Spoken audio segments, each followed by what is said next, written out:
আসসালামু আলাইকুম everyone, math উইপেনের chemistry সিরিজের তৃতীয় লেকচারে সবাইকে স্বাগতম। আজকে আমরা আলোচনা করব আইসোটোপ, আইসোটোন এবং আইসোবার, এই তিনটি টপিক নিয়ে।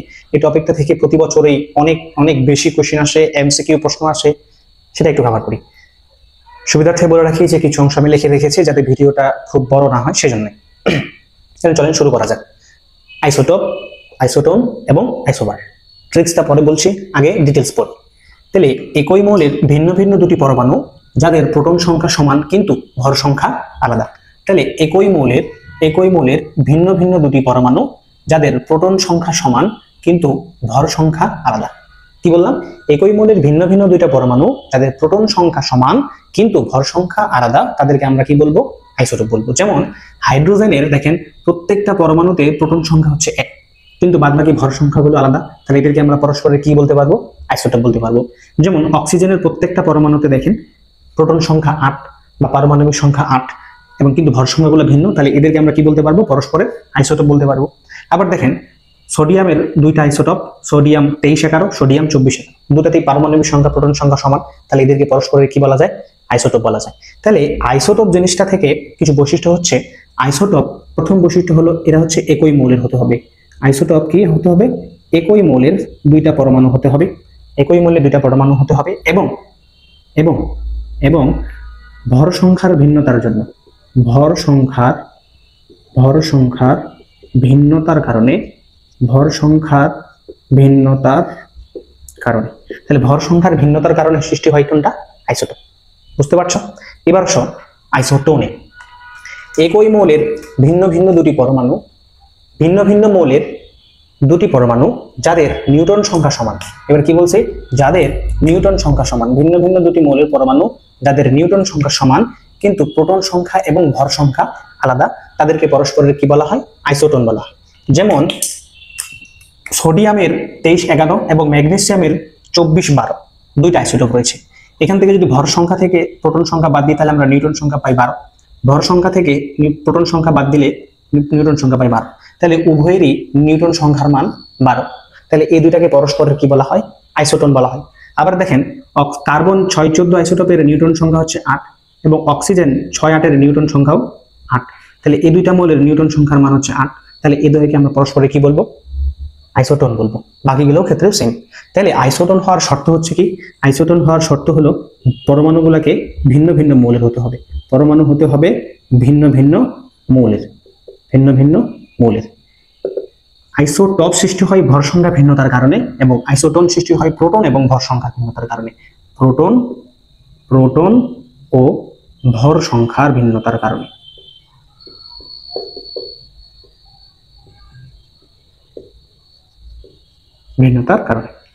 ক্লিয়ার? এবার আসেন আইসোবার। ভিন্ন ভিন্ন দুটি মৌলের পরমাণু যাদের ভর সংখ্যা একই বা সমান কিন্তু প্রোটন ও নিউটন সংখ্যা আলাদা, তাদের পরস্পরকে আমরা কি বলবো?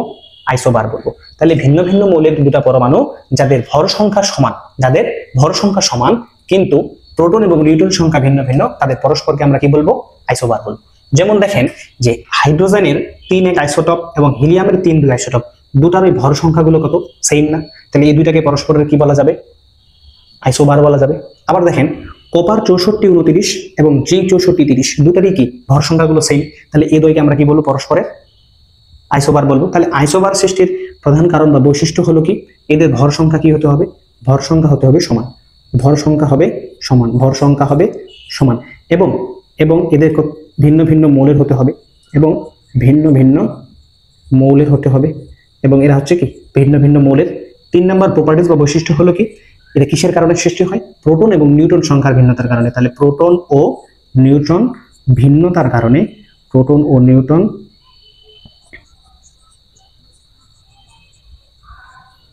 নিউটনের ভিন্নতার কারণে আইসোবার সৃষ্টি হয়।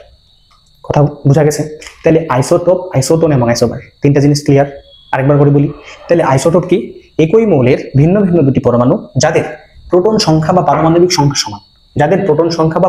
সংখ্যা সমান, তাদেরকে কি বলা যাবে? পরস্পরের আইসোটোপ বলে। এক্সাম্পল দেওয়া আছে।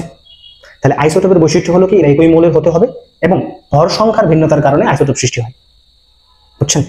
আবার ভিন্ন ভিন্ন মৌলের দুটি পরমাণু যাদের নিউটন সংখ্যা সমান, তাহলে আইসোটোনের বেলায় নিউটন সংখ্যা সমান, এবং ভিন্নতার কারণ হলো কি প্রোটন এবং ভর সংখ্যার ভিন্নতার কারণে, প্রোটন এবং ভর সংখ্যার ভিন্নতার কারণে। এবং আইসোটোন সৃষ্টি হয় প্রোটন এবং নিউট্রন সংখ্যার ভিন্নতার কারণে। তাহলে মনে রাখার সহজ ট্রিক্সটা হলো এই যে আইসোটোপের সর্বশেষ শব্দ প থেকে হচ্ছে প্রোটন বা পারমাণবিক সংখ্যা, এবং আইসোটনের সর্বশেষ শব্দ হচ্ছে দন্তন্য, এই দন্তন্য থেকে হচ্ছে নিউট্রন সংখ্যা, এবং আইসোবারের সর্বশেষ শব্দ হচ্ছে র, এবং এই র থেকে হচ্ছে ভর সংখ্যা, এই র থেকে হচ্ছে কি ভর সংখ্যা। তাহলে আমরা প্রত্যেকটা কিওয়ার্ডের সবার শেষে ওয়ার্ডটা মনে রাখবো, তাহলে সহজেই বের করব। আইসোটোপের শেষে প আছে, তার মানে প্রোটন সংখ্যা সমান, বাকি দুইটা ভিন্ন। আইসোটনের শেষে দন্তন্য আছে, তাহলে নিউট্রন সংখ্যা সমান, বাকি দুইটা আলাদা। আইসোবারের বেলায় র, ভর সংখ্যা, র থেকে ভর সংখ্যা, ভর সংখ্যা সমান, বাকি দুইটা আলাদা।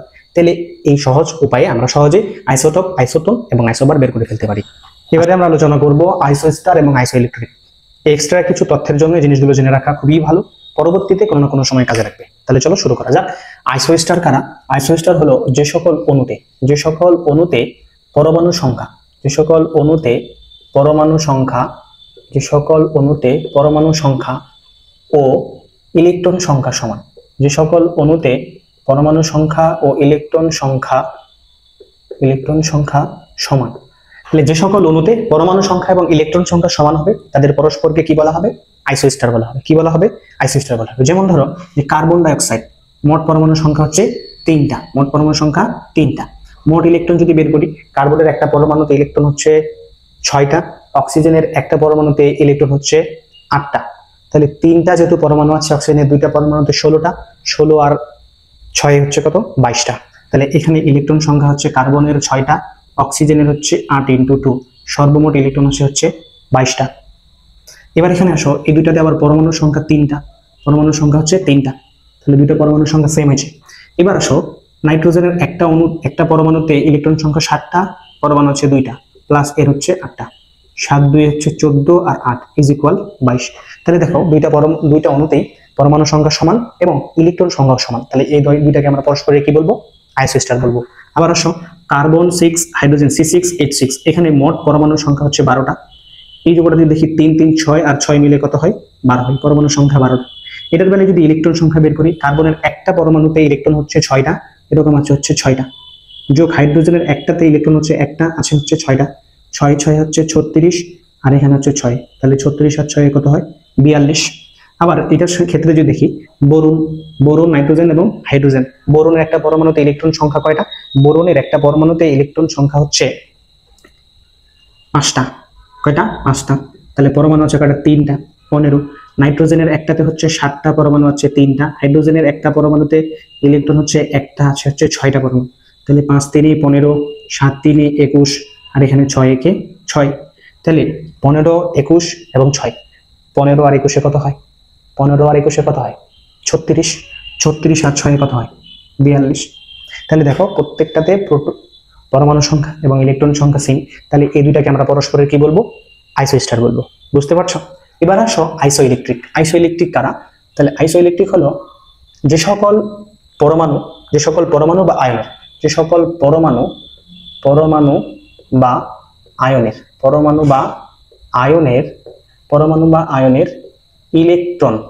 বা আয়নের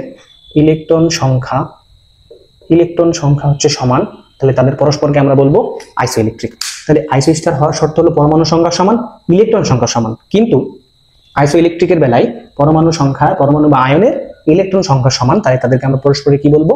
আইসোইলেকট্রিক বলবো। যেমন এই ফেজটাতে বা এই সারিতে নিয়নের ইলেকট্রন সংখ্যা হচ্ছে 10, নিয়ন ইলেকট্রন সংখ্যা 10, নাইট্রোজেনের ইলেকট্রন সংখ্যা হচ্ছে 7, নাইট্রোজেন থেকে 3টা ইলেকট্রন যদি গ্রহণ করা হয় তাহলে মোট ইলেকট্রন সংখ্যা দাঁড়ায় হচ্ছে 10। অক্সিজেনের মেইন ইলেকট্রন সংখ্যা কত? 8, যদি 2টা ইলেকট্রন প্রবেশ করানো হয় তাহলে এরও ফেজ দাঁড়াবে কত? 10, ইলেকট্রন সংখ্যা দাঁড়াবে 10। অনুরূপভাবে ফ্লোরিনের ইলেকট্রন সংখ্যা কত? ফ্লোরিনের ইলেকট্রন সংখ্যা ছিল 9, একটা যদি গ্রহণ করা হয় তাহলে কয়টা দাঁড়াবে? তাহলে দাঁড়াবে 10। সোডিয়ামের ইলেকট্রন সংখ্যা 11, একটা চলে গেলে কয়টা দাঁড়াবে? 10। ম্যাগনেসিয়ামের 2টা চলে গেলে হয়ে যায় 10। পরের সারিতে দেখো আর্গনের ইলেকট্রন সংখ্যা কত? 18, আর্গনের সংখ্যা 18। পটাশিয়ামের ইলেকট্রন সংখ্যা আমরা জানি 19, একটা যদি সরিয়ে নেওয়া হয় তাহলে ইলেকট্রন সংখ্যা দাঁড়াবে 18। ক্যালসিয়াম থেকে 2টা সরিয়ে নিলে দাঁড়াবে 18। ক্লোরিন থেকে একটা প্রবেশ করালে হবে কত? 18। সালফারে 2টা প্রবেশ করালে ইলেকট্রন সংখ্যা দাঁড়াবে 18। ফসফরাসে 3টা ইলেকট্রন প্রবেশ করলে দাঁড়াবে 18। তাহলে যে সকল পরমাণু বা আয়নের ইলেকট্রন সংখ্যা সমান তাদেরকে বলা হয় আইসোইলেকট্রিক, আর যাদের ইলেকট্রন সংখ্যা এবং পরমাণু সংখ্যা সমান তাদের পরস্পরকে বলা হয় আইসোস্টার। বুঝতে পারছো? এই দুইটা জিনিস এবং সাথে আইসোটোপ, আইসোটোন এবং আইসোবার সহজেই মনে রাখার ফিজিক্সগুলো তুমি মনে রাখবা। তাহলে আইসো ইলেকট্রিকের বেলায় যেহেতু ইলেকট্রিক আছে, ইলেকট্রিক থেকে ইলেকট্রন সংখ্যা, ইলেকট্রিক থেকে ইলেকট্রন সংখ্যা। এবার এখানে আসো, আইসো স্টার, সো থেকে মনে রাখবা সমান, সো থেকে মনে রাখবা সমান, কি সমান? পরমাণু সংখ্যা সমান ইলেকট্রন সংখ্যা সমান, পরমাণু সংখ্যা সমান ইলেকট্রন সংখ্যা সমান। ইলেকট্রিক থেকে ইলেকট্রন, সো থেকে মনে রাখবা সমান, ইলেকট্রন সংখ্যা সমান, পরমাণু সংখ্যা সমান। বুঝতে পারছো? আশা করছি আজকের এই পুরো লেকচার তোমাকে ভিন্ন ভিন্ন কিছু তথ্যের তোমাকে নতুন কিছু শেখার সহায়তা করবে। সেই পর্যন্ত বিদায় নিচ্ছি, দেখা হবে পরবর্তী লেকচারে। সকলকে ধন্যবাদ। আসসালামু আলাইকুম।